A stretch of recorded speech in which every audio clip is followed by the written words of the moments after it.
अस्सलामुअलैकुम। आज मैं आप लोगों के लिए लेकर आई हूँ कीमा लोबिया की रेसिपी की तरफ जाने से पहले अगर आपने हमारे चैनल को सब्सक्राइब नहीं किया है तो प्लीज़ हमारे चैनल को सब्सक्राइब करें। अब मैं आपको बताती हूँ इस रेसिपी के इंग्रेडिएंट्स। यहाँ पर हाफ़ kg मैंने मटन का कीमा लिया है। इसके अलावा 300 ग्राम लोबिया है जो मैंने बॉयल करके रखा है।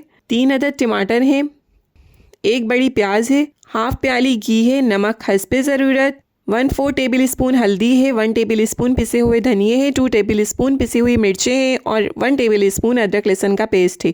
सबसे पहले हम घी लेंगे और उसके बाद हम इसमें प्याज डालेंगे। यहाँ पर मैं घी इस्तेमाल कर रही हूँ, आप लोग चाहें तो ऑयल भी इस्तेमाल कर सकते हैं।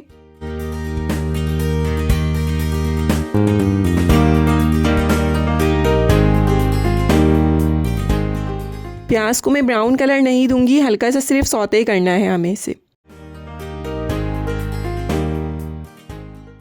अब मैं इसमें कीमा ऐड कर रही हूँ और साथ इसमें अदरक लहसुन, इसके स्पाइसेस भी ऐड कर दूंगी, पिसी हुई मिर्चें, पिसे हुए धनिए, नमक और हल्दी।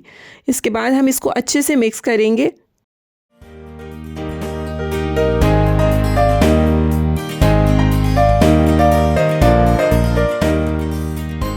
मिक्स करने के बाद में इसमें टमाटर ऐड कर दूंगी। यहाँ पर मैं कोई पानी का इस्तेमाल नहीं कर रही हूँ, सिर्फ इसमें हम टमाटर ऐड करेंगे और उसके बाद में इसको कवर करके 20 मिनट के लिए रख दूंगी।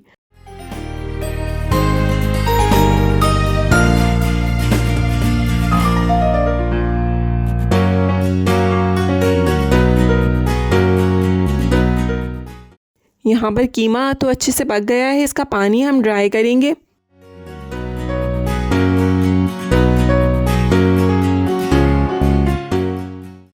ये देखें इसका पानी ड्राई हो रहा है, इसका ऑयल ऊपर आ चुका है। अब मैं इसमें लोबिया ऐड कर दूंगी।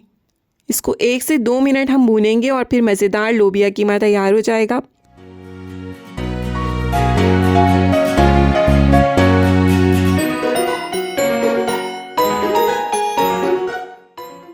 मज़ेदार लोबिया कीमा तैयार है। इस रेसिपी को आप लोग ज़रूर ट्राई कीजिएगा और हमें कमेंट सेक्शन में बताना नहीं भूलिएगा कि ये रेसिपी आपको कैसी लगी।